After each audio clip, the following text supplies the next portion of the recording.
What is going on, everybody? It has been a minute since we did one of these live streams.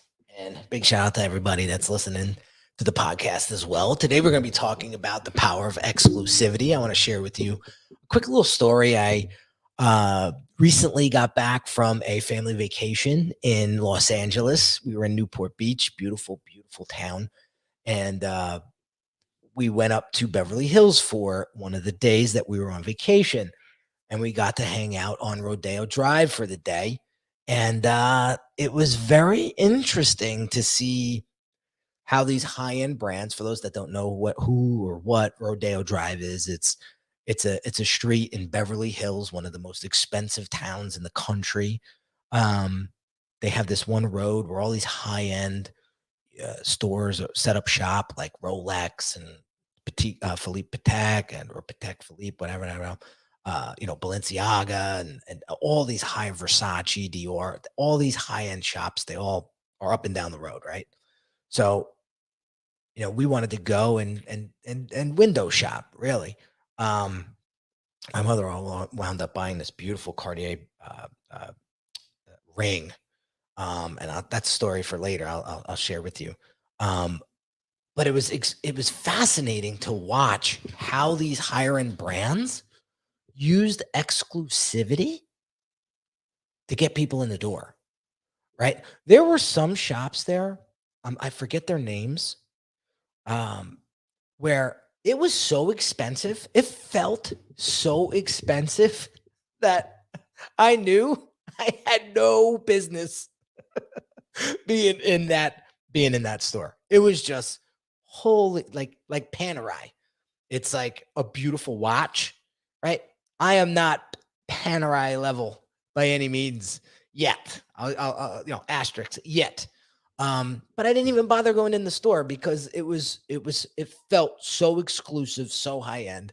There's no reason for me to even step foot in that place. But there were other stores like Cartier, right? So we walk into the Cartier store and they have this it wasn't a velvet rope, but there was this rope where you couldn't get past it until you were like checked in.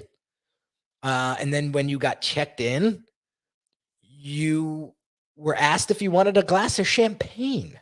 I was like, this is my kind of store, right? So, meanwhile, so now they're boozing you up. No, I'm kidding. But this is the level. This is the level of status and the level of premium that is certainly influencing people, okay, and getting them to experience something that they haven't ever experienced anywhere else, right? So it's fascinating to watch them leverage this. And I'm going to share with you the big takeaway in a second. But let me share with you another quick story. So I forget the number. I think it was 362 or 252 Rodeo Drive. I forget the name, but get this. This particular location, it was painted purple. Okay, it was just all purple. No sign, no window, no nothing, nothing. Just painted purple, right? They had like again, not a velvet rope, but like a rope off section in front of the store. They had a brand new Escalade parked out front. They had a couple people in like suits with a clipboard, right? And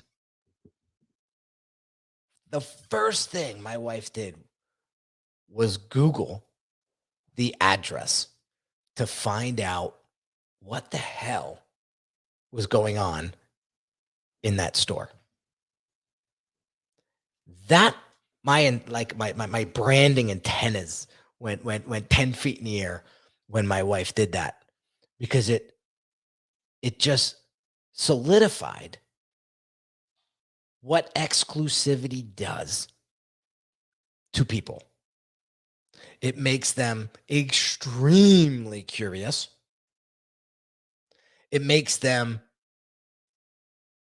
feel It makes them feel extremely important. It makes them feel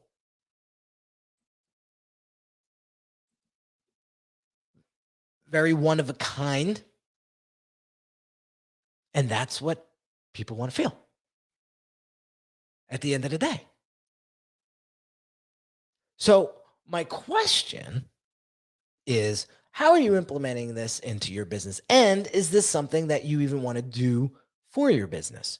Now, I could tell you, if you're selling anything that's expensive, the more exclusive you make the person feel, the more they're going to be willing and able to buy. Give you another quick example. Me and a business partner, we are putting together a supper club. You probably heard me talk about it. It's called the Private Estate Dining Experience, where celebrity chef Fabio Viviani is welcoming you into his 10,000 square foot estate, his home, and he is going to cook for you this amazing dinner with amazing ingredients. We're talking A5 Kobe beef. I was at a place in LA where a 15-ounce burger was $375. Okay. That just goes to show how expensive this meat is, right? He's cooking all these obscure ingredients. I shouldn't say obscure, but expensive caviar, all of this. He's going to get you access to his private liquor cellar where he has all these obscure wines and spirits where you can't even get, $60,000 bottles of scotches and things like that. There's people out there that love this stuff. Within the first month, we sold over $150,000 worth of memberships in the first 30 days. So there's people out here that love that stuff. And the way we're promoting it is, this is exclusive. We're only selling X amount of tickets, memberships, I don't know, tickets. And that's it. Once we sell those off, that's it. And this is the inaugural year. I can promise you next year it's going to be more expensive, because I noticed the amount of memberships that are being sold at this price point. They're not even batting eyes at the price point. They're like, all right, fine, let me put it on my card, which tells us there's room to up the price, which we will next year. But for the inaugural year to be part of this unbelievable exclusive experience, it's one of a lifetime. So this is the power of exclusivity. It creates a level of status that people, I hate to say, but are addicted to. And you could look at it one or two ways. You can look at it as, all these people are superficial, and that's that type of person. I would argue with that. Give you another example.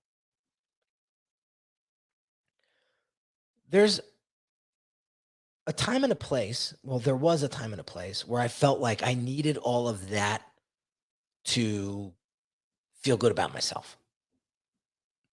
Right? And it was a crutch. Why? It was due to my insecurities. Then I got to a point in my life where I built up a lot of confidence, and I felt a lot more comfortable in my own skin.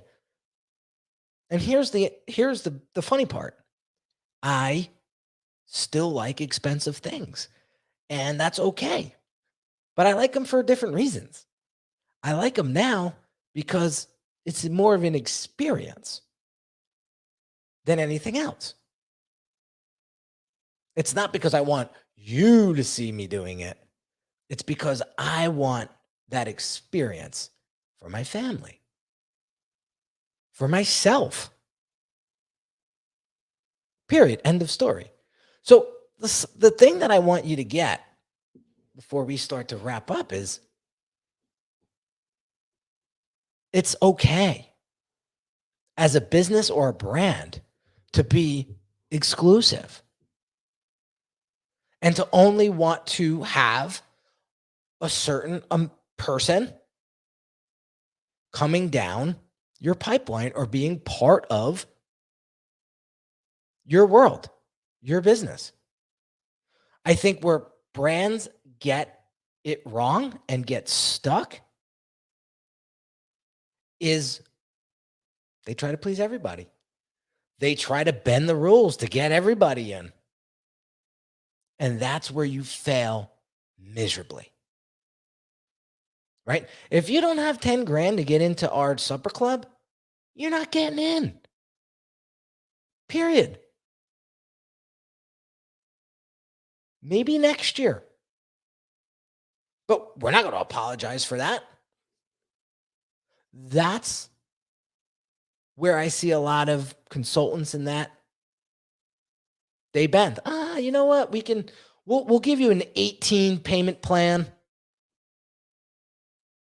an 18-month payment plan so you can afford us. That's stretching it, guys. That's only going to get you in trouble later on when they get to month 5 and they can't pay you. Happened to me dozens of times when I first started, and I said, I'm not doing it anymore. If you can't afford $25K, then you're not gonna be my client.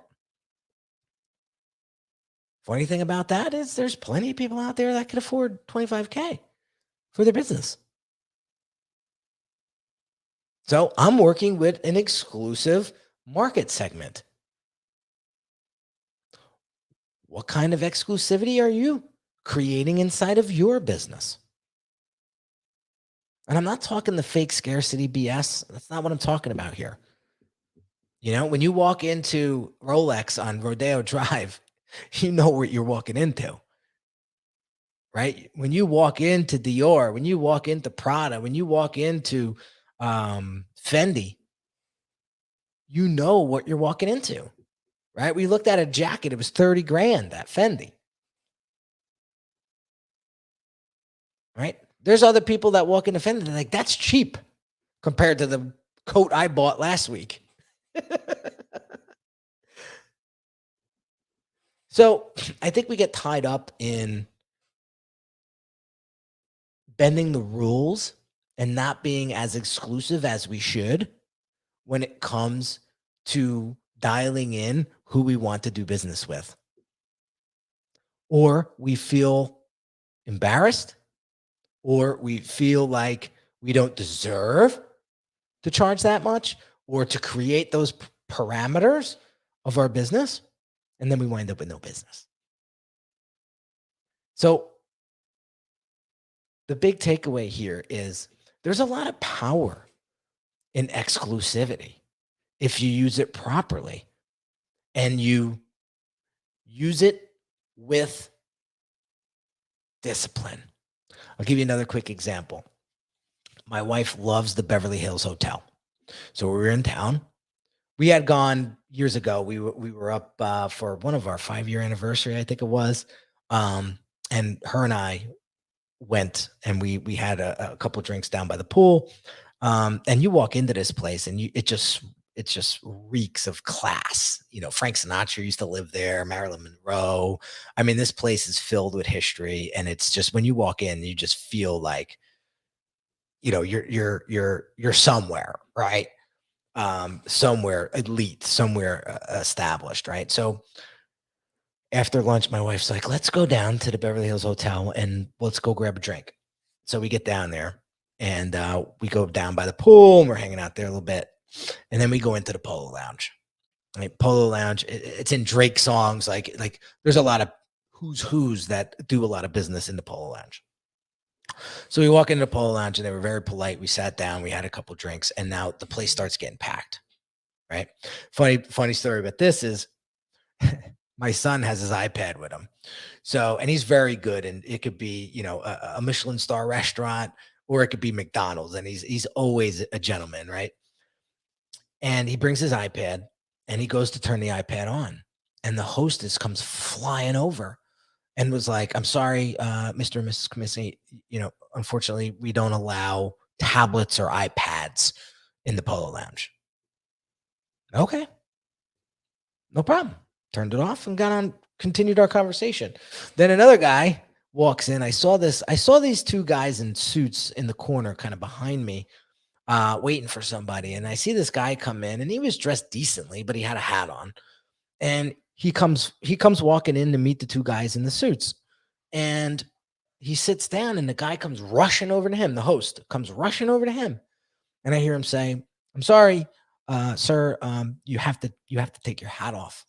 You're not allowed, to wear hats in here." We could have turned around and said, "We're spending boku bucks to eat here."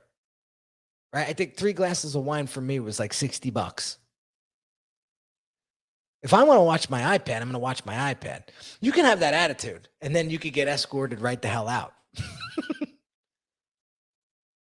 Or you can say, "You know what? That's what makes this Polo Lounge so exclusive and so premium and so special, is because they hold a level of standard different from other places." And I really appreciated that when they said you can't wear hats and you can't use the iPad, because I was like, wow, this place is something else. And they will ask you to leave politely if you don't follow that standard. So the reason why I put this video together today and this podcast together today is to help you get more strict, more clear, and more intentional with the level of standard and exclusivity that you use for your business. The minute you start to say, "Listen, this is who I'm for. If you are this type of person, then I think we could do a lot of business together and crush it." And hold yourself to that standard and not be apologetic about it. That's it. End of story. If you can't afford me, then you can't afford me. That doesn't make you a bad person. You just can't afford me. Keep grinding until you can. And then get on with it. Either you do business with them or you don't. Same thing with values. Same thing with integrity. Same thing with, I say it very clear. Before you sign up for my program, I say, "Listen, this is going to take work on both our parts. If you think you're going to get the keys to a Ferrari without learning how to drive it, you're going to be pleasantly surprised." Yeah. See, here's the problem. Here's a great point here from a live viewer. The problem is that many companies try to copy this model without having any value. Yeah, I mean, you got to produce. You definitely have to produce and stand behind that exclusivity, that quality, that sense of premium. Don't drop that ball, because then that's your brand reputation right there. That's your brand reputation right there. Listen, I've done it. I've dropped the ball. It sucked. It was painful. It was a hard learning lesson, business-wise and personally, but I realized you're gonna charge this kind of money. You better put up the value. You better put up the quality. You better be a man of your word. Yeah, you can't fake premium. You definitely can't. You definitely can't. People will see right through it. People will see right away whether or not that investment was worth it. So be that brand, whether it's personal or a business brand. Be that brand where people walk away saying, "Man, I would have paid triple that what they charged me, because that's how well they treated me. That's how well I felt. That's how comforted I was when I engage them. That's a whole different ball game, guys. That's a whole different ball game. So two big takeaways I want you to get out of this video today in this podcast. One, don't be afraid to be more exclusive and to raise your standard and to be extremely clear on who it is that you want to serve. Second, if you're going to charge the part, you better deliver the part. Period. End of story. So we got we have another question here, and I don't want to lose it because I think it's not a question, it's more of a comment. But I run a marketing agency, and my biggest problem is to make my employees represent my brand clearly. So again, it starts from the top, right? You have to be very clear on your standards, your expectations, your culture, the value, the integrity of the business, and that has to filter down. And I hate to say this, but I've worked in organizations where people tried to fight those values, and they were made an example of. Some tastefully, some not so tastefully. And that's it. But that starts from the very, very top. And if you're a clear communicator, if you explain this is not acceptable and this is why it's not acceptable, chances are that person's not going to make the same mistake twice. And if they do, they got to go. They got to go. That's it. There's a 2-strike policy here in my world, not 3. Again, my standards, my rules. I'm not saying you have to follow them. I'm not saying you have to copy them, but you have to set them. No matter what they are, you have to set them and be very, very clear with them and own them and wear them confidently. That makes brands really stand out from the rest. So let me know in the comments below or on Facebook or Twitter or Instagram, wherever you're capturing this right now, and let me know what your biggest takeaway of this was, this series. And tell me if you have questions. I want to know. What are you doing that feels not right or could be done more efficiently, but you just don't know what it might be? Drop me a DM or a PM or an email. There's plenty of places you can get in touch with me.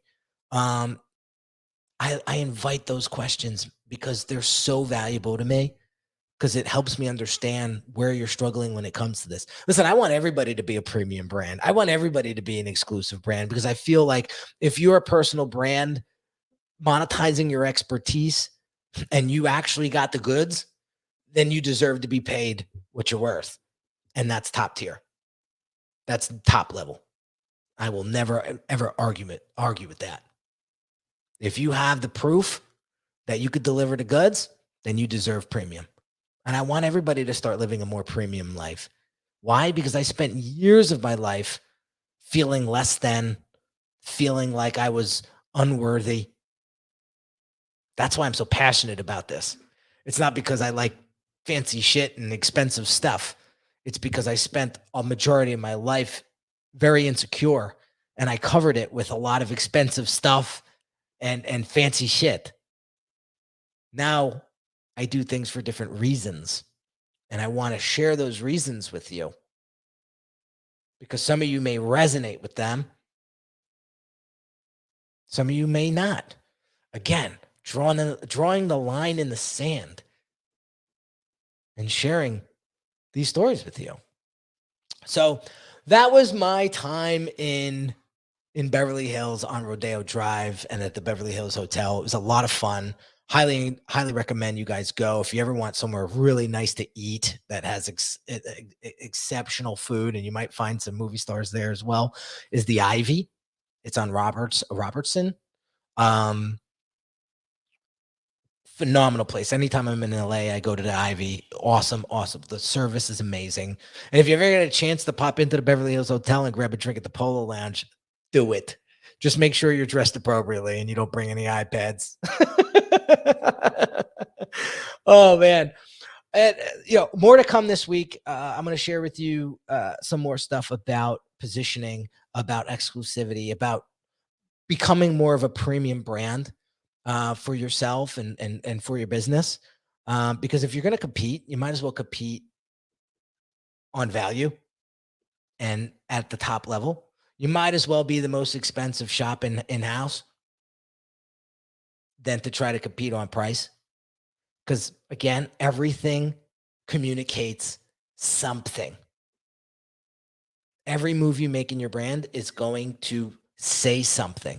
Just like that purple building on Rodeo Drive that had no signage, no windows, no nothing, but a hot Escalade out front with two dudes in suits with a clipboard. I mean, you can't get any more premium feeling than that. So awesome stuff today. Appreciate all of you. Thanks for tuning in. You guys are amazing. Again, subscribe to the channel. Subscribe. Make sure you leave a review on iTunes. Appreciate all of you guys. Thank you so much. I'll catch you on the next one real soon. Take care.